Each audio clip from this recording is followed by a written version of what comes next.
Welcome to the journey of success through simplest and target-oriented approach. Like, subscribe, share, target with Professor P's Positive Way.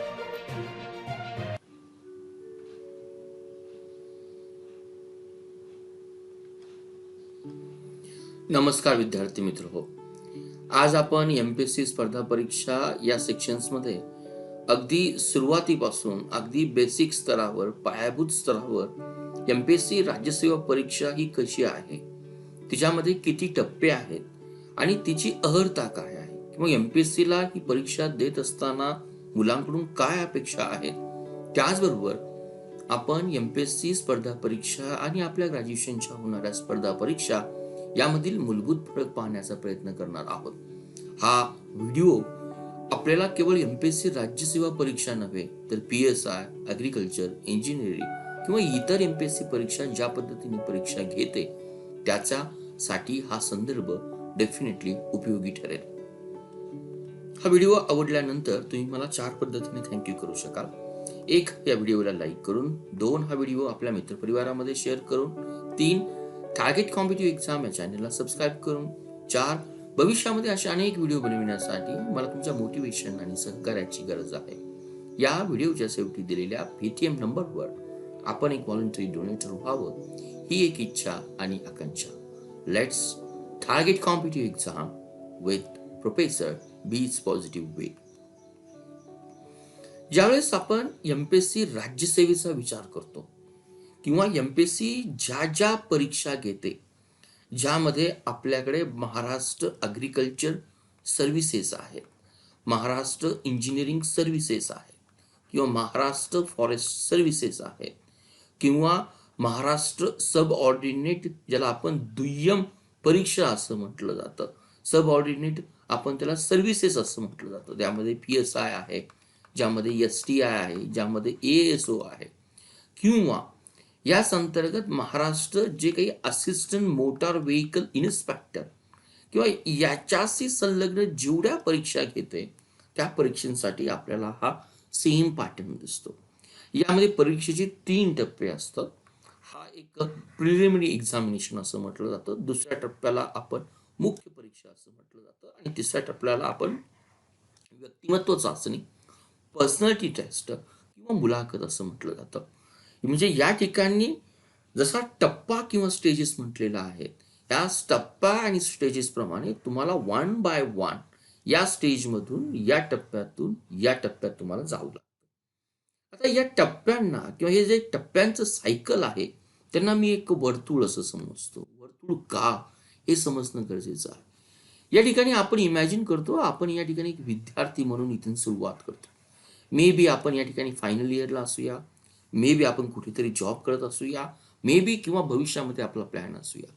ज्यावेळेस online एमपीएससीचा form भरला जातो, या ठिकाणची असणारी pre exams तुम्ही पूर्णपणे तयारी करतात, आणि जर तुम्ही प्री एक्झाम क्वालिफाय झाला तर definitely you will going to allow enter for the main examination. That is very good things. आणि ही मेन एक्झाम जर तुम्ही क्वालिफाईड झाला तर या स्टेजमधून तुम्हाला अलाउड केलं जातं तुमच्या पर्सनॅलिटीला, ज्याला आपण नाव देतो इंटरव्ह्यू. आणि या ठिकाणी जर तुम्ही सक्सेस झाला तर डेफिनेटली हे सक्सेस म्हणजेच तुम्ही जे काही शासकीय सेवेमध्ये येण्याचं जे काही स्वप्न पाहत असतात, जे काही तुमची डिझायर असते की मला एक अधिकारी होऊन मला समाजाची सेवा करायची आहे, ते स्वप्न तुमचं डेफिनेटली अचीव होतं. परंतु दुर्दैवानं या प्रयत्नामध्ये जर तुम्ही इथेच जर थांबला, इथे जर सक्सेस झाला नाही तर तुम्हाला परत पुढच्या वर्षी जावं लागतं. मेन पर्यंत आलाय आणि मेन पासून तुम्ही सक्सेस झाला नाही तर परत तुम्हाला हे सायकल कंप्लीट करावं लागतं. इंटरव्ह्यूला आलेला आहात, इंटरव्ह्यू तुमचा अनसक्सेस झाला तर अगदी तुम्हाला पहिल्यापासून सुरुवात करावं लागतं. त्यामुळं मी त्याला एक व्हीसीएस सायकल असं म्हणतो. परंतु हे जरी व्हीसीएस सायकल जरी असेल तर ही आपल्याला एक वास्तविकता आहे. ही वास्तविकता आपल्याला मान्य करावी लागणार आहे. कदाचित हीच वास्तविकता आपल्याला जर समजून आली तर आपल्याला या परीक्षेच्या मागील तत्व आणि या परीक्षेला लागणारी तयारी आणि एक मेंटॅलिटी, पर्सिस्टन्सी, इन्स्पायरेशन या गोष्टी ज्या पद्धतीने काम करतात त्या मिळवण्यासाठी किंवा त्या आपल्यामध्ये अंगीकृत करण्याची एक शक्ती येते. किंवा त्या दृष्टीनं आपण हा प्रवास करत असतो. विद्यार्थी मित्रांनो, या परीक्षेचे मी जे काही 3 टप्पे सांगितले, आता सर्वात महत्त्वाचा प्रश्न पडतो, की सर मला पूर्व परीक्षेतून मुख्य परीक्षेमध्ये जायचं आहे. आणि मुख्य परीक्षेतून जर मुलाखत दिली, मुलाखतून दिलं तर डेफिनेटली मला सक्सेस जे काही आपण ड्रीम करतो, डिझाइन करतो ते या ठिकाणी मिळतं. आता ही जी काही पूर्व परीक्षेचा टप्पा आणि लेखी परीक्षेच्या टप्प्यामध्ये मला एंट्री करण्यासाठी सर्वात महत्त्वाची गोष्ट आपल्याला समजणं गरजेचं आहे. ऑलमोस्ट आपण विचार करूया, की जर या ठिकाणी केवळ 500 वॅकन्सी जर असेल, तर ह्या 500 वॅकन्सी भरण्यासाठी almost more than the 5 lakh students हे ऑनलाईन ॲप्लिकेशन करतात. हा मी फिगर मुद्दाम या ठिकाणी इमॅजिनरी दिलेला आहे, ती समजण्यासाठी. तर 5 लाख स्टुडंट जर अप्लाय करत असेल आणि केवळ 500 जर व्हॅकन्सी असेल, तर एम-पी-एस-सीच्या दृष्टीनं पूर्व परीक्षेतून मुख्य परीक्षेमध्ये जाण्यासाठी एक आपण संख्या जी काही विद्यार्थ्यांची संख्या आहे, ती आपल्याला मर्यादित करायची आहे, ती लिमिटेड करायची आहे. पण definitely it is best on the justification. त्यामुळं पूर्व परीक्षा घेण्यामागे जे काही महत्त्वाचा उद्देश आहे, it is just the screening test. Screening test किंवाच आपण तिला अगदी प्रायमरी टेस्ट असं म्हटलं जातं. म्हणजे केवळ विद्यार्थ्यांना मुख्य परीक्षेमध्ये एंट्री करण्यासाठी ही एक विहित मर्यादित जी काही परीक्षा घेतली जाते, त्यासाठी आपल्याला ही टेस्ट घेण्याचा महत्त्वाचा उद्देश आहे. दुसरी गोष्ट, या परीक्षेच्या संदर्भात आपल्याला जी काही 400 गुणाची परीक्षा दिलेली आहे, दरवर्षी या 400 गुणांपैकी अगदी कॅटेगरी वाईज, सपोज ओपन कॅटेगरीसाठी 260 हा कट ऑफ दिला असेल, किंवा आपण म्हणूया की ओबीसी कॅटेगरीसाठी 259 कट ऑफ दिला असेल, किंवा एस साठी आपण विचार करूया 257 कट ऑफ दिला असेल. It is according to the वर्ग, प्रवर्ग या अंतर्गत हा कट ऑफ दिला जातो. म्हणजे ओपन कॅटेगरीतील जे विद्यार्थी 260 आणि 260 पुढील आहेत, त्यांनाच आपल्याला मेन एक्झाममध्ये अलाउड केलं जातं. हा कन्सेप्ट आपण या ठिकाणी ठरवला पाहिजे. आणि हा कट ऑफ जो काही सिस्टीम्स आहे, ही कट ऑफ सिस्टीम किंवा जी काही मिनिमम सीमारेषा आपण त्याला मराठीमध्ये असं म्हटलं जातं, ती प्रत्येक वर्षी ही चेंज होत असते. कारण प्रत्येक वर्षी पेटरचा पॅटर्न कसा आहे, त्या पद्धतीनं हे डिझाईन केलं जातं. पूर्व परीक्षेच्या संदर्भातील आपला दुसरा मुद्दा या ठिकाणी ध्यानात येणं गरजेचं आहे, की जी काही परीक्षेमध्ये आपले 400 गुण दिलेले आहेत, they are just qualifying in nature. म्हणजे तुमचं हे सक्सेस, तुम्हाला जे काही पद मिळणार आहे, ते सक्सेस तुमचं फक्त ही जी काही लेखी परीक्षा आहे, मेन परीक्षा आणि इंटरव्ह्यूचे मार्क, दोघांचे जर मार्क्स मिळाले तर आपल्याला होतात 900 मार्क्स. म्हणजे तुमचं सक्सेस हे आउट ऑफ 900 मार्क्स पैकी असणार आहे. 400 मार्क्स तुमचे या ठिकाणी गृहीत धरले जाणार नाही. हे एक ढोबळमानानं मी संपूर्ण परीक्षेचे टप्पे तुमच्या पुढे मांडण्याचा प्रयत्न केला. यानंतर प्रश्न पडतो, सर मी मुख्य परीक्षा देखील पास झालेलो आहे, आता मला मुलाखतीत जायचं आहे. मुलाखतीसाठी काय क्रायटेरिया ध्यानात घेतला जातो किंवा काय गोष्टी पाहिल्या जातात? विद्यार्थी मित्रांनो, जो पूर्व परीक्षेसाठी कट ऑफचा मार्क्स आहे, त्याच पद्धतीने मुलाखतीमध्ये देखील तुमचे 800 मार्क हे वर्गानुसार, प्रवर्गानुसार किंवा त्यात अंतर्गत असणाऱ्या घटकानुसार एम-पी-एस-सी डिझाईन करते. आणि ते जे मार्क त्या विद्यार्थ्याला त्यापेक्षा अधिक असेल, तर त्यांनाच मुलाखतीसाठी पात्र केलं जातं. आणि जे विद्यार्थी मुलाखतीसाठी पात्र होणार आहे, ज्यावेळेस त्यांनी प्री परीक्षेमध्ये, मुख्य परीक्षेमध्ये जे काही सांगितलं असेल, मे बी आपल्या ग्रॅज्युएशनच्या संदर्भात ज्या काही अटी मेन्शन्स केल्या असतील, की आता माझी पूर्व परीक्षेमध्ये ग्रॅज्युएशन कंप्लीट नाही आहे, परंतु मेन परीक्षा होईपर्यंत अंतिम दिनांकापर्यंत माझं ग्रॅज्युएशन कंप्लीट होईल, यासारखी जी काही कागदपत्र आहेत, मे बी रहिवाशाचा पुरावा असेल, मे बी जाती संदर्भातला पुरावा असेल, किंवा आपलं मे बी NCLचं सर्टिफिकेट असेल, नॉन क्रिमी लेव्हलचं, तसे सर्व विद्यार्थ्यांना मुलाखतीला जाण्या अगोदर या गोष्टी या एम-पी-एस-सी बोर्डला सादर कराव्या लागतात. हेही आपण या ठिकाणी लक्षात घेणं गरजेचं आहे.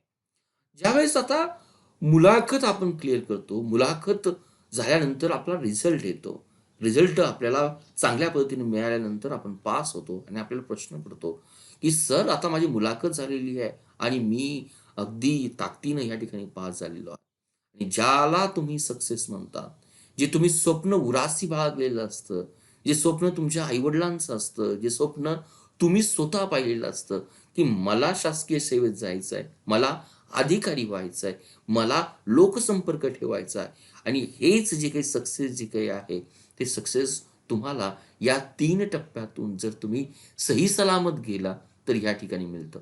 विद्यार्थी मित्रांनो, आपल्याला या तिन्ही टप्पे पार करण्यासाठी मिनिमम 1 वर्षाचा कालावधी लागतो. असे कितीतरी विद्यार्थी आहेत ज्यांनी ॲट द एज ऑफ ग्रॅज्युएशनच्या फायनल इयरला असतानाच हे टप्पे पार पाडलेले आहेत. परंतु असे कितीही विद्यार्थी आहेत जे माझ्या नजरेत आहेत, ज्यांनी ॲट द एज ऑफ 35, ज्यांनी ॲट द एज ऑफ 32 याही वयामध्ये जॉब करत असताना हे एम-पी-एस-सीचा जो काही सक्सेस आहे तो यशस्वी पद्धतीने हासिल केला आहे. त्यामुळं आपल्यापुढे कुठली उदाहरणं घ्यायची हे आपण ठरवायचं आहे. परंतु आपल्याला प्रयत्न करायचा आहे ही गोष्ट निश्चितच. आता आपण वन बाय वन पेपरच्या पॅटर्नला जात असतो. या ठिकाणी मी जवळ पूर्व परीक्षेमध्ये मुलांची संख्या पाहता संपूर्ण महाराष्ट्रातून भरत असताना ऑलमोस्ट महाराष्ट्रातील सर्व जिल्हे आहेत किंवा मुंबईसारख्या ठिकाणी आपल्याला हे 2 ते 3 केंद्र देखील दिसतात. हे केंद्र काळाप्रमाणे बदलत जातात. पण एक गोष्ट लक्षात ठेवा, बहुतेक विद्यार्थी एम-पी-एस-सीचा पुण्यामध्ये अभ्यास करतात आणि पुण्यामध्येच केंद्र देण्याचा प्रिफरन्स दिला जातो. त्यामुळे पर्यायानं एम-पी-एस-सीला ज्या काही ऑर्गनायझेशन सेटअप करताना ज्या काही अडचणी येतात, त्या अडचणी लक्षात घेऊन एम-पी-एस-सीचं ऑनलाईन ॲप्लिकेशन फॉर्म आल्यानंतरच विद्यार्थ्यांनी काळजी घ्यायची आहे, की ज्यावेळेस मला पुणे हे केंद्र हवं असेल, त्यावेळेस फर्स्ट कम फर्स्ट बेसिस हा कन्सेप्ट देखील या ठिकाणी फॉलो केला जातो. त्यामुळे ज्याला वाटतं की पूर्वपरीक्षा मला पुण्यातच द्यायची आहे, त्यामुळं ऑनलाईन ॲप्लिकेशन करत असताना मला अगदी करेक्ट न चुकता त्यामध्ये कुठली माहिती न चुकता मला तो ॲक्युरेटली भरताना मला सर्वात महत्त्वाची काळजी घ्यावी लागणार आहे. माझा फॉर्म फास्ट मला फिलअप केला पाहिजे. नाहीतर आपल्याला एम-पी-एस-सी जे काही केंद्र लगतच जिल्हा देईल किंवा लगतचा आपण म्हणूया जे काही अरेंजमेंट केलेली असेल आउटसाईड पुणा, त्या ठिकाणी आपल्याला जावं लागेल. हा एक त्याच्याशी अलाइड मुद्दा मी या ठिकाणी तुमच्याशी नमूद केला. आता ज्यावेळेस मी पूर्व परीक्षेच्या अभ्यासक्रमाला जातो, त्यावेळेस माझ्याकडे हे 2 पेपर तुमच्याकडे दिसतात. ज्याला आम भाषेमध्ये जी-केचा पेपर, जनरल नॉलेज किंवा सामान्य अध्ययनाचा पेपर 1 समजलं जातं आणि दुसऱ्या भाषेमध्ये आपण ज्या पेपरला सिव्हिल सर्व्हिस हा A stands for the aptitude test असं म्हटलं जातं. एक नागरी सेवा कल चाचणी आपण याला म्हटलं जातं कल चाचणी. ही कल असेल, ॲप्टिट्यूड जर असेल तर या ठिकाणी तुमचं जनरल मेंटल ॲबिलिटीज आहे, या ठिकाणी तुमचं लॉजिकल रिझनिंग आहे, ज्याला आपण बुद्धिमत्ता असं म्हटलं जातं, या ठिकाणी तुमचं कॉम्प्रिहेन्शन आहे, आकलन आहे, या गोष्टी आपण चेक करतो. आता नेक्स्ट स्लाइड्समध्ये वन बाय वन या पूर्व परीक्षेचा आपण पॅटर्न पाहण्याचा विचार करणार आहोत. विद्यार्थी मित्रांनो, या ठिकाणी आपण फक्त एम-पी-एस-सी परीक्षेचं स्वरूप पाहतो. अभ्यास कसा करायचा, काय ट्रिक वापरायच्या, या येणाऱ्या व्हिडिओमध्ये आपण तो अँगल या ठिकाणी ठेवणार आहोत. जे विद्यार्थी एम-पी-एस-सी मध्ये प्रथमच पडतात त्यांच्यासाठी हा व्हिडिओ डेफिनेटली युजफुल असणार आहे. परंतु जे ऑलरेडी इन झालेले आहेत, अभ्यास करतात, त्यांनी देखील या व्हिडिओच्या माध्यमातून जात असताना ज्या काही मी थोड्या ट्रिक देणार आहे, त्या जर ट्रिक फॉलो केल्या तर डेफिनेटली आपल्याकडे अभ्यासाकडे पाहण्याची एक वेगळी दिशा मिळून जाईल. ज्या पद्धतीने मी तुम्हाला मेन्शन्स केलं की हा जो काही पेपर्स आहे ऑब्जेक्टिव्ह, ज्यालाच आपण मल्टिपल चॉईस ऑब्जेक्टिव्ह क्वेश्चन्स असं म्हटलं जातं. दोन्ही पेपर जे काही आपण या ठिकाणी मी जे काही तुम्हाला नाव दिलं जी-के आणि सी-सॅटचं पेपर. दुसरी महत्त्वाची गोष्ट, जे ग्रॅज्युएशनला आपल्याला कधीही निगेटिव्ह मार्किंग हा कन्सेप्ट नव्हता, तर या ठिकाणी आपल्याला 1/3 निगेटिव्ह मार्किंग किंवा -33%, म्हणजे जर एखादं आन्सर तुमचं जर चुकलं, एखादी बीट जर चुकली, तर तुम्हाला जे काही मार्क मिळालेले आहेत त्या टोटल मार्क्समधून -0.33% मार्क्स कट होतील. किंवा जर एखादी बीट जर तुमची जर चुकली, तर किती बीट जर चुकली किंवा 3 बीट जर तुमच्या चुकल्या, 1, 2, 3 किंवा 3 क्वेश्चन जर चुकले, तर एका क्वेश्चन्समध्ये जर तुमचं क्वेश्चन समजा 4th क्वेश्चन जर बरोबर असेल, तर या 4th क्वेश्चनला तुमचे मार्क गृहीत धरले जाणार नाही. थोडक्यात निगेटिव्ह मार्किंग कन्सेप्ट या ठिकाणी आहे, हे आपल्याला मान्य करणं गरजेचं आहे. नवीन विद्यार्थ्यांना असं वाटतं की सर माझा या सी-सॅट पेपरला काही स्ट्रॉंग होड आहे, सपोज मी 200 पैकी जर 190 मार्क्स मिळाले आणि हा पेपर नाही दिला तर. त्यामुळं एमपीएससीनं या सिच्युएशन्समध्ये पूर्णपणे क्लिअरली मेन्शन्स केलेलं आहे की विद्यार्थ्यांना जर मुख्य परीक्षेमध्ये जर एंट्री मिळवायची जर असेल तर त्यांना दोन्ही पेपर हे कंपल्सरी आहेत. त्यामुळं आपण एमपीएससीचा अभ्यास करत असताना जे काही आपल्याला विषय दिलेले आहेत त्या विषयांना आपल्याला समान न्याय देता आला पाहिजे. म्हणजे या ठिकाणी मला जीकेचा पेपर आवडतोय म्हणून मी याला स्ट्रेस द्यायचा, या पेपरला मला कमी स्ट्रेस द्यायचा, हे बिलकुल होता कामा नये. एमपीएससी आपल्याला हीच गोष्ट या ठिकाणी नमूद करते, आम्हाला दोन्ही पेपर मॅन्डेटरी हवेत आणि मॅन्डेटरी जर पेपर जर असेल तर तुम्ही सगळ्या पेपरला तोच वेटेज द्या.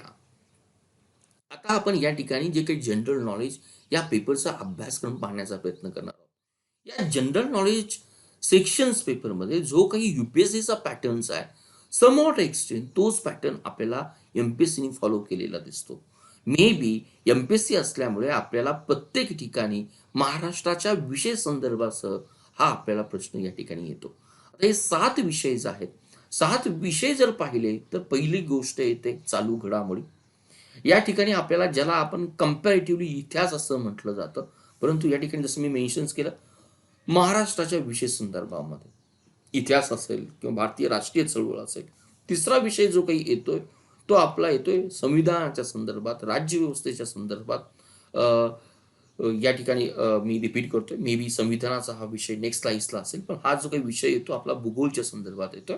या ठिकाणी भारताचाही भूगोल दिसतोय, जगाचाही भूगोल दिसतोय, याचबरोबर आपल्याला महाराष्ट्राचाही भूगोल दिसतो. परंतु एमपीएससीचा पेपर असल्यानंतर जो काही स्ट्रेस जो काही दिला जातो तो महाराष्ट्राच्या प्राकृतिक, सोशल आणि आर्थिक भूगोलावर दिला जातो. म्हणजे आपल्याला अभ्यास जो काही पूर्व परीक्षेला दिलेला आहे त्या सिलेबसचं जर आपल्याला पूर्णपणे नॉलेज जर असेल तर आपल्याला अभ्यासाची दिशा येऊन जाते. कारण 7 पैकी या तिन्ही सेक्शन्समध्ये चालू घडामोडी, इतिहास आणि भूगोल या सेक्शन्समध्ये 2 सेक्शनला महाराष्ट्र ओरिएंटेशन हा सर्वात महत्वाचा भाग दिलेला आहे.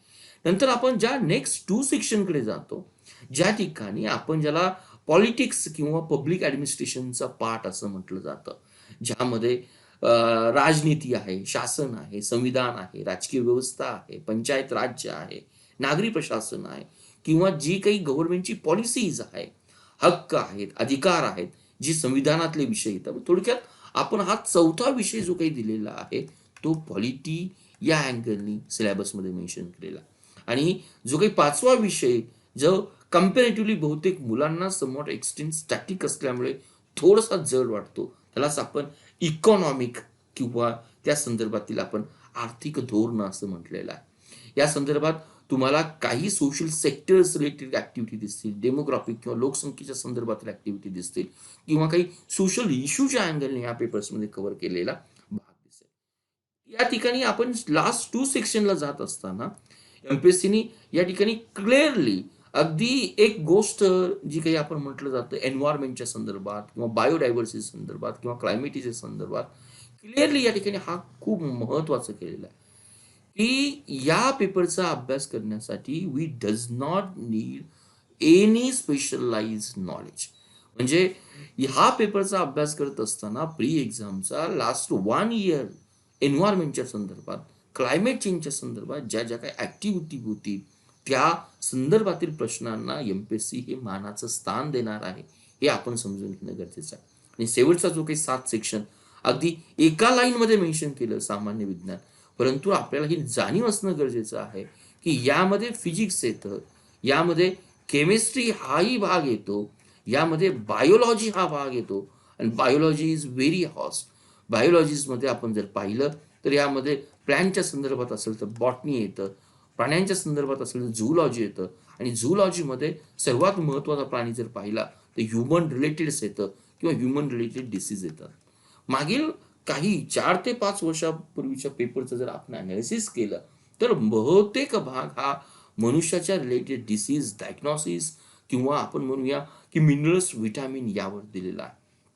म्हणजे जाता जाता जनरल स्टडीज अगदी एमपीएससी केवळ 7 सेक्शनमध्ये विचार करते, परंतु मला सिलेबस पाहत असताना ज्यावेळेस मी क्वेश्चन पेपरचं अनालिसिस करतो त्यावेळेस मला जाणीव होते की प्रत्येक सेक्शनमधील कुठला भाग हा एमपीएससीला अधिक प्यारा वाटतो.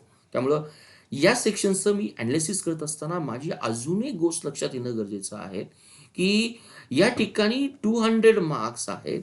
या पेपरमध्ये जवळ-जवळ 100 क्वेशन्स मला दिसतात, जे मी या ठिकाणी मेन्शन्स केलेले आहेत. आणि टोटल याला जर टाईम दिला, 2 तासाचा टाईम दिला जातो, 2 अवरचा टाईम दिला जातो, म्हणजे 120 मिनिटं. माझं विश्लेषण करताना मला हेच लक्षात आलं पाहिजे, की अल्मोस्ट 1 क्वेशनसाठी मला जो काही टाईम मिळणार आहे, तो मिनिमम 1 मिनिटाचा टाईम मिळणार आहे. आणि हीच या परीक्षेची रिक्वायरमेंट आहे. तुमचं निगेटिव्ह मार्किंग सिस्टीम असल्यामुळे माझं उत्तर हे ॲक्युरेट असणं गरजेचंच आहे. परंतु ते माझं उत्तर त्या टाईम लिमिटेशनमध्ये येणं ही दुसरी रिक्वायरमेंट आहे. ही गोष्ट आपण या विश्लेषणच्या संदर्भात समजून घेतली पाहिजे. तिसरी गोष्ट जर मेन्शन्स केलं, एम-पी-एस-सीनं अगदी क्रूड स्वरूपामध्ये मला केवळ 7च डिव्हिजन किंवा सबसेक्शन दिलेलं आहे. परंतु या 7 सेक्शन्समधला कुठला भाग इम्पॉर्टंट आहे, हे जर मला समजून जर घ्यायचं असेल, तर मला मागील मिनिमम लास्ट 5 इयरच्या क्वेश्चन पेपरचं विश्लेषण करणं आणि विश्लेषण करत असताना केवळ पॅटर्न प्रश्नाचा न पाहत असताना कुठल्या विषयाला अधिक महत्त्व दिलेलं आहे, हे पाहणं देखील तेवढंच महत्त्वाचं ठरेल. आता ही राज्यसेवा पूर्व परीक्षा आपण दिली.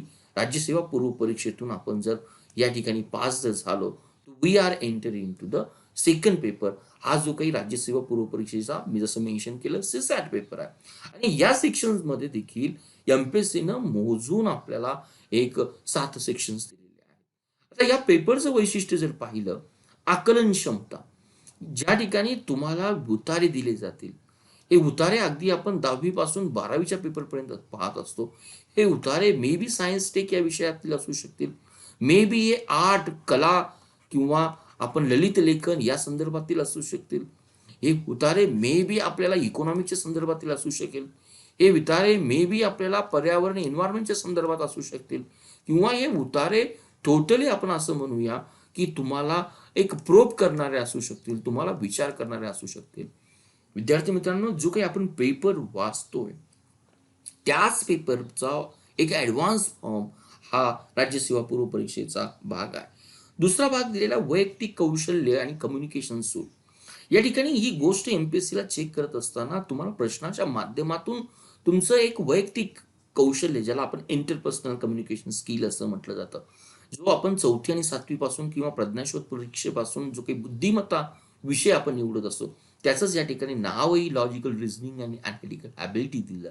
लॉजिकल रिझनिंग असेल किंवा ॲनालिटिकल ॲबिलिटी जर असेल, तर कम्पॅरेटिव्हली आपला हा सिलॅबस सीसॅटमधला एल-आरचा आणि लॉजिकल रिझनिंगचा किंवा ॲनालिटिकल ॲबिलिटीचा कम्पॅरेटिव्हली मोर ॲडव्हान्स फॉर्म असतो, याची आपल्याला जाणीव असणं गरजेचं आहे.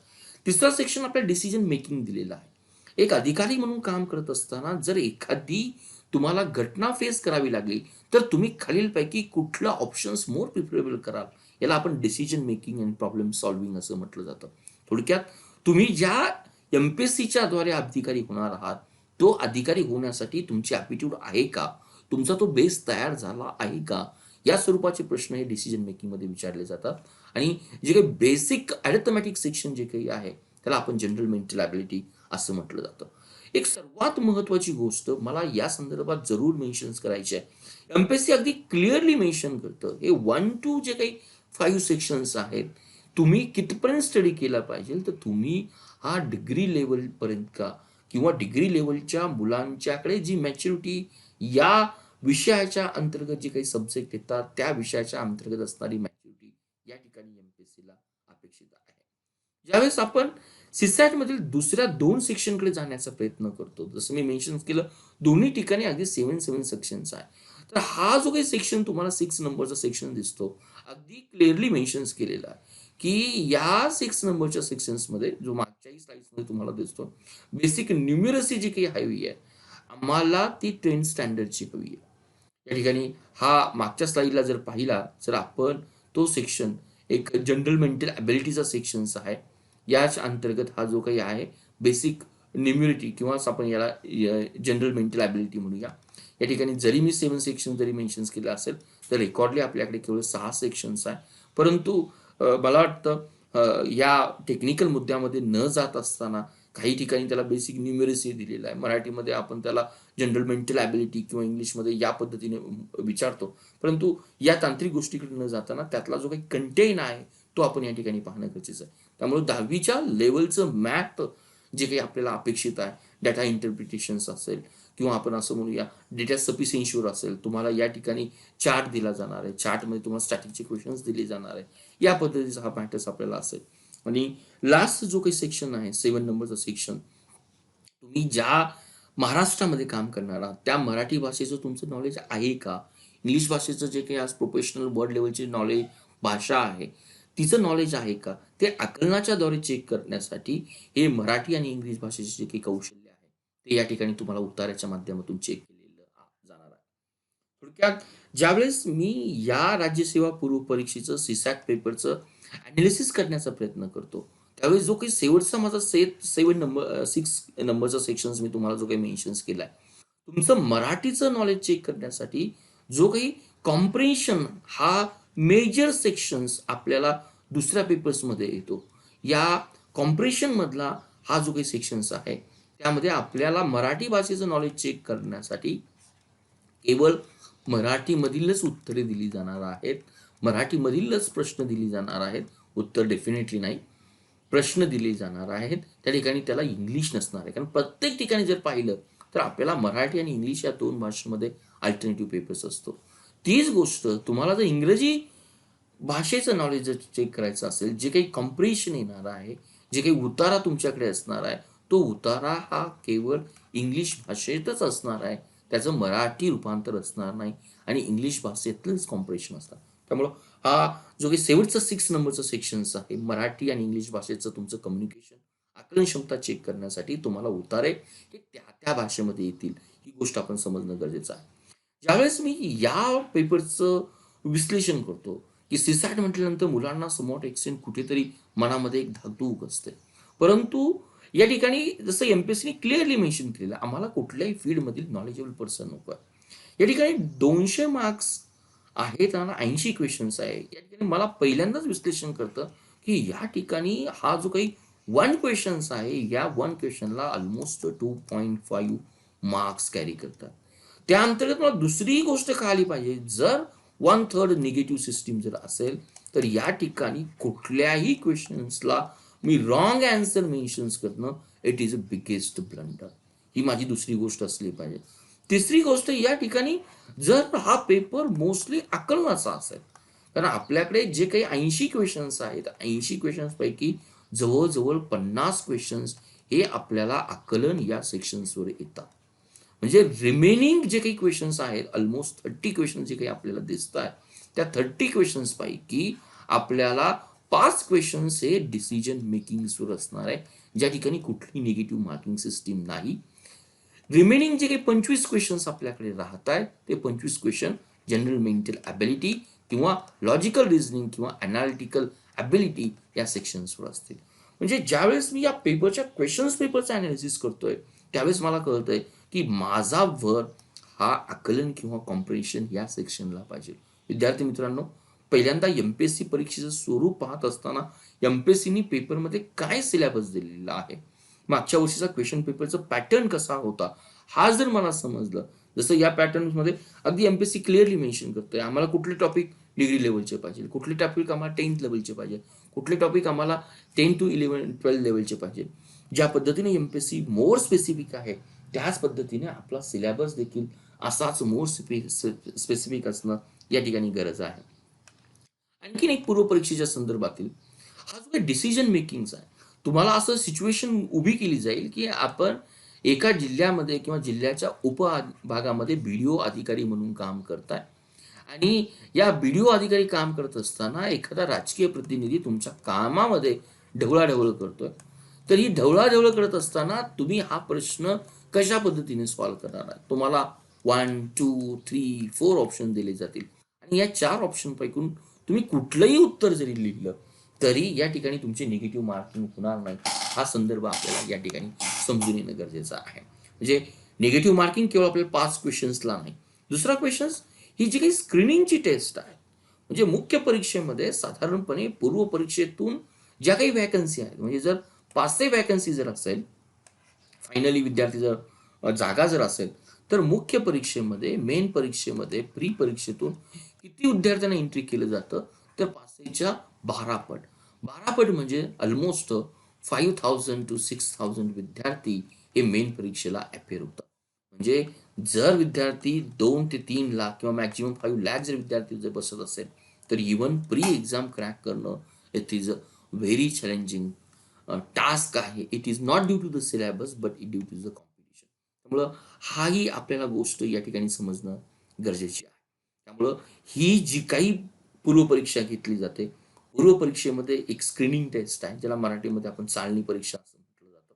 त्यामुळं या ठिकाणी जर तुम्ही क्वालिफाय होत नसाल, तर या ठिकाणी तुमच्या उत्तरपत्रिकेची तपासणी केली जात नाही किंवा एमपीएससी या संदर्भातील कुठलंही कम्युनिकेशन विचारात घेत नाही. हा मुद्दा आपण या ठिकाणी लक्षात ठेवूया. पूर्वपरीक्षा पास झाल्यानंतर आपल्याला मुख्य परीक्षेला बोलवलं जातं. त्या 5,000 6,000 विद्यार्थ्यांमध्ये आपण जर असेल, तर पूर्वी जे काही 37-38 केंद्रावर तुम्हाला परीक्षा देता येत होती. अगदी 5 लाख विद्यार्थ्यांपैकी अगदी 5,000 जर विद्यार्थी जर असेल, तर एमपीएससीला देखील ही परीक्षा ऑर्गनाइज करण्यासाठी कंपॅरेटिव्हली इझिली टास्क आहे. त्यामुळे महाराष्ट्रातील या केवळ 4च ठिकाणी मुख्य परीक्षा घेतली जाते. त्या केंद्राचा संकेतांक मी तुम्हाला दिलेला आहे. आता ज्यावेळेस मी परीक्षेचा अभ्यास करतो किंवा परीक्षेचा पॅटर्न पाहण्याचा प्रयत्न करतो, त्यावेळेस या मुख्य परीक्षेच्या अंतर्गत किंवा मुलाखतीचं 2 भाग येतात. एक 800 गुणांची परीक्षा येते आणि दुसरा जो काही पाठ येतो तो 100 गुणांचा पाठ येतो. आता आपण पहिल्यांदा पाहतो आहोत ही लेखी परीक्षा. त्या लेखी परीक्षेमध्ये एकूण आपल्याला 6 पेपर्स येतात.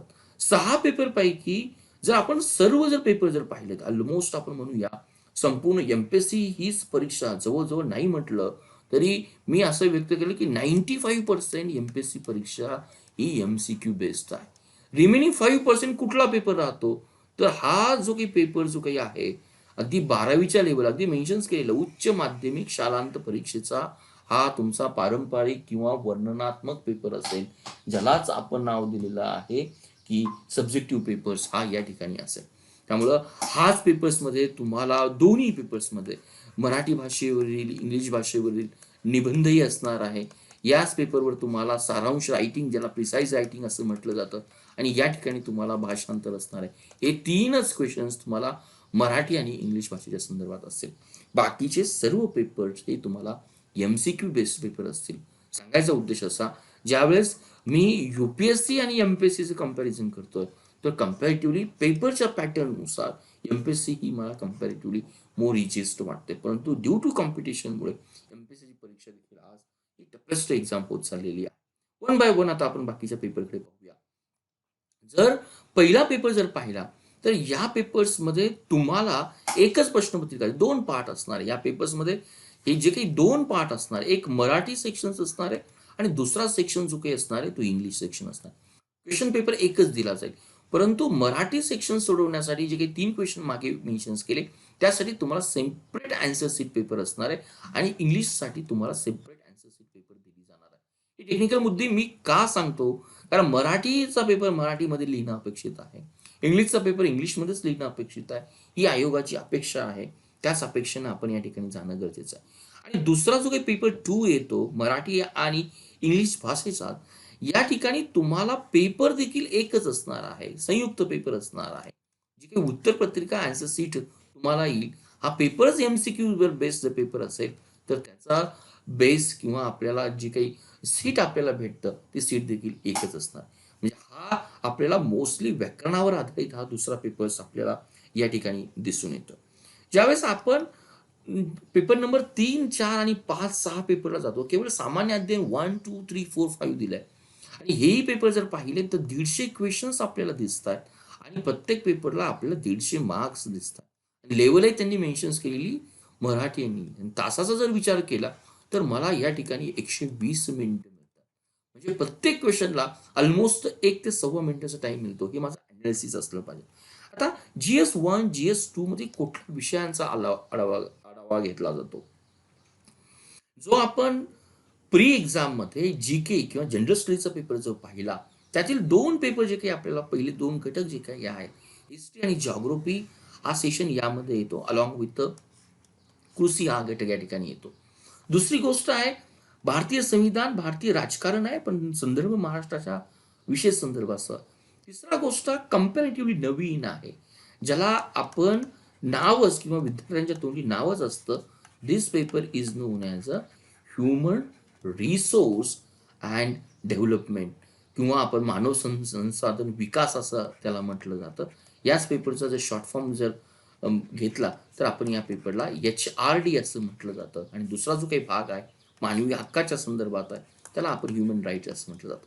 मानव रिसोर्सचा जर विचार जर केला तर शिक्षण आहे, रोजगार आहे, अपंग व्यक्ती आहेत, गरीब व्यक्ती आहेत, महिला व्यक्ती आहे, बाल व्यक्ती आहे, या संदर्भातील ज्या ज्या काही योजना किंवा ज्या ज्या काही तरतुदी आपल्या घटनेमध्ये आहेत त्यांचा उल्लेख आपल्याला या ठिकाणी दिसतो. आणि मानवी हक्क, ह्युमन राईट हे जागतिक स्तरावर किंवा महाराष्ट्र स्तरावर किंवा इंडियाच्या स्तरावर काय कायद्याच्या रिलेटेड आहेत या गोष्टी यामध्ये येतात. आणि जर चौथा विषय किंवा GS जर पाहिला तर या ठिकाणी तुम्हाला अर्थव्यवस्था, नियोजन्स किंवा इकॉनॉमिक्स रिलेटेड स्टॅटिक्स किंवा may be nutrition related facts आपल्याला दिसतात. आणि जो डे टू डे भागासाठी आपल्याला काही विषय दिसतो तो सायन्स अँड टेक्नॉलॉजी या ठिकाणी दिसतो. अजून एक गोष्ट तुमच्या बारकाईने लक्षात आली असेल की काही विषय, फॉर एक्झाम्पल अग्रिकल्चर हा विषय तुम्हाला फर्स्ट सेक्शन मध्ये पण दिसतोय आणि पेपर नंबर 4 मध्ये पण दिसतोय. समवॉट एक्सटेंट हा विषय आपल्याला उघडला झालेला दिसतोय. या पद्धतीने आपण राज्यसेवा मुख्य परीक्षा ही 800 मार्काची पास झालो तर we are going to be enter in to the मुलाखत. त्या अगोदर आपल्याला या पेपरचं वैशिष्ट्य पाहिजे. ज्या पद्धतीनं आज आपण मुख्य परीक्षेतून जर ती व्यवस्थित क्लॅरिफाय झालं तर we are allowed to the इंटरव्ह्यूसाठी. पण जे काही इंटरव्ह्यूसाठी किंवा जे काही टोटल वॅकन्सी मी तुम्हाला मेन्शन्स केल्या 500 वॅकन्सी होत्या, म्हणजे मुख्य परीक्षेसाठी बसलेले विद्यार्थी होते 6000. परंतु मुलाखतीसाठी टोटल किती विद्यार्थ्यांना बोलवलं जाईल तर या संख्येच्या 3 पट, म्हणजे 6000 पैकी 1500 विद्यार्थ्यांना मुलाखतीसाठी बोलवलं जातं. तीच गोष्ट प्रत्येक वर्गाच्या किंवा उपप्रवर्गाच्या 3 पट विद्यार्थी या पद्धतीने बोलवली जाणार. हा आपल्याला या परीक्षेचा, ज्यावेळेस आपण ग्रॅज्युएशनच्या एक्झामच्या परीक्षेचा कंपॅरिझन करतो, हा गोष्ट आपल्या लक्षात असली पाहिजे. 800 पैकी डेफिनेटली परत सीमारेषा, गुणांची किमान रेषा ही या ठिकाणी मेन्शन्स केली जाते. प्रत्येक प्रवर्गानुसार असेल, प्रत्येक प्रवर्गातील उपप्रवर्गानुसार असेल, ते मार्क्स मिळणारे विद्यार्थी आणि त्याच्यावरती असणारे विद्यार्थी यांनाच मुलाखतीसाठी अलाउड केलं जातं. हा पॉईंट आपण या ठिकाणी जरूर लक्षात ठेवणं गरजेचं आहे. यानंतर आपण मूव्ह करतो की राज्यसेवा मुख्य परीक्षेतील मुलाखतीसाठी काही क्रायटेरिया आहेत का, ज्याला आपण पर्सेंटाईल पद्धत असं म्हटलं जातं. पर्सेंटाईल पद्धत याला शतमत पद्धत असं म्हटलं जातं. याचा अर्थ काय की या 800 गुणांपैकी ज्या विद्यार्थ्यांना सर्वाधिक टॉपचे गुण मिळालेले आहेत त्या गुणाच्या जर 35%, त्या गुणाच्या जर 30%, त्या गुणाच्या जर 20%, त्या गुणाच्या जर 20% हे या प्रवर्गातील विद्यार्थी जर असेल तरच त्यांना इंटरव्ह्यूला आपल्याला बोलवलं जातं. हा मुद्दाम इथे सांगण्याचा मुद्दा आहे. यालाच आपण पर्सेंटाईल पद्धत असं म्हटलं जातं किंवा तिला आपण शतमत पद्धत असं म्हटलं जातं. ओपन कॅटेगरीसाठी जास्त गुण मिळवणाऱ्या विद्यार्थ्याच्या 35% मार्क्स आपल्याला आउट ऑफ 800 पैकी असलेच पाहिजेत. जे काही मागासवर्गीय विद्यार्थी आहेत, अपार्ट फ्रॉम दी अमागास सेक्शन, त्यामध्ये सर्व सेक्शन्स येतात, ओबीसी येतात, SC येतात, ST येतात, NT येतात, महिला वर्ग येतो. या सर्व सेक्शनसाठी आपल्याला किमान 30% गुण मिळवणं गरजेचं आहे. आणि शेवटी ज्यावेळेस मुलाखतीला जातो आपण ऑनलाईन अप्लिकेशनचा फॉर्म भरत असताना वेगवेगळी पदं पाहतो. ऑलमोस्ट आज MPSC राज्यसेवा ही 28 पदांसाठी परीक्षा घेते. परंतु या पदांचा प्रेफरन्स कधी विचारला जातो तर ही जी काही 28 पदं आहेत त्या पदांचा प्रेफरन्स ज्यावेळेस तुम्ही मुलाखतीला जातात त्यावेळेस मुलाखतीला जाण्यापूर्वी हा तुम्हाला पदांचा प्रेफरन्स दिला जातो. आणि हा पदाचा प्रेफरन्स त्या ठिकाणी खूप महत्वाचा आहे. तो तुम्हाला ऑनलाईन पद्धतीनंच भरावा लागतो. आणि जो काही तुम्हाला कालावधी दिलेला आहे त्या कालावधीमध्येच भरणं निश्चित आहे. हे तुम्हाला आज MPSC तुमचं प्रोफाईलमध्ये जो काही इंटरव्ह्यूचा कॉल लेटर येतो त्या ठिकाणीच तुम्हाला या गोष्टी मेन्शन्स कराव्या लागतात. आणि एकदा तुम्ही जर हा प्रेफरन्स दिला, प्राधान्यक्रम दिला तर कुठल्याही पद्धतीने त्यामध्ये चेंज करता येत नाही. किंवा जर तुम्ही प्रेफरन्स मेन्शन नसून दिला तर ॲडव्हर्टाईजमध्ये ज्या पद्धतीनं तुम्हाला त्या वर्षीची ॲडव्हर्टाईज आलेली त्या पद्धतीचा तुम्हाला प्रेफरन्स या ठिकाणी ग्राह्य धरला जाईल. तीच गोष्ट आहे ज्या DYSP पदासाठी किंवा आपण म्हणूया उत्पादक शुल्क पदासाठी, या पदासाठी मोस्टली हाईट आणि छाती ही जी काही शारीरिक अहर्तेच्या गोष्टी आहेत त्या गोष्टी आपल्याला पूर्ण असतील तर त्याच विद्यार्थ्यांनी त्या पसंतीला क्रम द्यावा, ही अगदी गोष्ट या ठिकाणी नमूद करणं आपल्याला गरजेचं आहे. आणि आता हे मुलाखतीला ही रिक्वायरमेंट तुम्ही पूर्ण करताय, पसंतीचा फॉर्म भरतायत, अगदी टायमाला भरतायत आणि तुम्ही ज्या गोष्टीची वाट पाहत असतात. MPSC मध्ये आज मुलाखतीला जाणं ही देखील खूपच रिअली अचिव्हमेंट आहे. आज आपण ज्यावेळेस प्री एक्झाम पाहतो, मेन एक्झाम पाहतो आणि मुलाखत येतो, अगदी 1 वर्षाचा कालावधी ह्या मुलाखतीला ॲपियर होण्यासाठी लागतो. त्यामुळे जे विद्यार्थी MPSCच्या मुलाखतीला ॲपियर होतात ते डेफिनेटली ॲप्रिशिएशन करण्याच्या वरती आहेत. परंतु आपण मुलाखतीला येऊन केवळ थांबून चालणार नाही. आपल्याला आपलं ड्रीम पूर्ण करायचं आहे. एक सेवेचं ड्रीम पूर्ण करायचं आहे. ते जर सेवेचं ड्रीम जर पूर्ण करायचं असेल तर आपला अंतिम निकाल खूप महत्त्वाचा आहे. आणि हा अंतिम निकाल जो काही तुमचा लागला जातो, तुमची मेन एक्झाम आणि इंटरव्ह्यू, मेन एक्झामचे मार्क्स 800 असतात आणि इंटरव्ह्यूचे मार्क्स 100 मार्क्स असतात. त्यामुळं दोन्ही ठिकाणी बाकीच्या कॉम्पिटिशनचा विचार करत असताना मला चांगला परफॉर्मन्स करणं गरजेचं आहे. आणि 900 पैकी दरवर्षी मेरिट चेंज होत जातं, पण ऑलमोस्ट जे काही टॉपर विद्यार्थी येतात त्यांचं जर रँकिंग जर पाहिलं, त्यांचं जर पर्सेंटेज जर पाहिलं तर ते 55 ते 60% दरम्यान असतं. म्हणजे 55 ते 60% दरम्यान जर विचार केला तर या ठिकाणी जे काही मार्क्स मिळतात विद्यार्थ्यांना, जो टॉपर विद्यार्थी आहे ते मार्क्स मिळतात 500 to 600. त्यामुळं आज 55 आणि 55% मार्क्स MPSCला असणं हे डेफिनेटली एक विजयाची मिसाल आहे. हे आपण या व्हिडिओच्या माध्यमातून समजून घेणं गरजेचं आहे.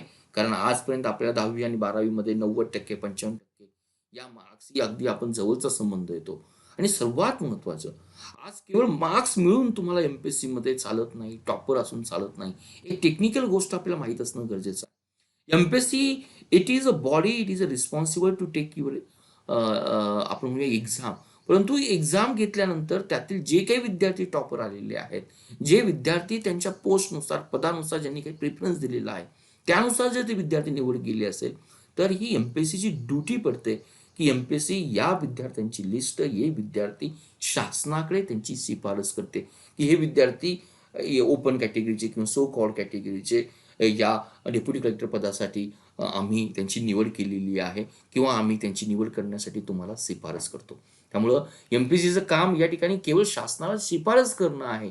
आणि हे शिफारस करणारे जे काही विद्यार्थी लिस्टमध्ये येतात त्यांची लिस्ट आयोग आपल्या संकेतस्थळावर देखील मेन्शन्स करतं आणि आपल्याला देखील ती लिस्ट येतं. परंतु जरी ही शिफारस करण्याचं काम जरी असेल तर शिफारसीच्या लिस्टमध्ये आपलं नाव येणं एक आपण MPSCचा झेंडा हा जो काही पाहिला होता, जो काही रोवण्याचा प्रयत्न केला होता, तो मला वाटतं आपण अचीव केला, हे आपण या ठिकाणी समजलं असेल. विद्यार्थी मित्रांनो, हा व्हिडिओ अगदी बेसिक व्हिडिओ होता. परंतु MPSCला सुरुवात करण्या अगोदर आपल्याला MPSC काय सांगते, MPSCची काय रिक्वायरमेंट आहे, हे जर माहीत जर असेल तर हा आपला प्रवास निश्चितच एक इजिएस्ट होतो, निश्चितच एक त्याला एज मिळते, असं मला या ठिकाणी तुम्हाला सांगताना अतिशय आनंद होत आहे. For watching Target with Professor Peace Positive Way, we request you to be a voluntary donator to become our prime and pride motivator.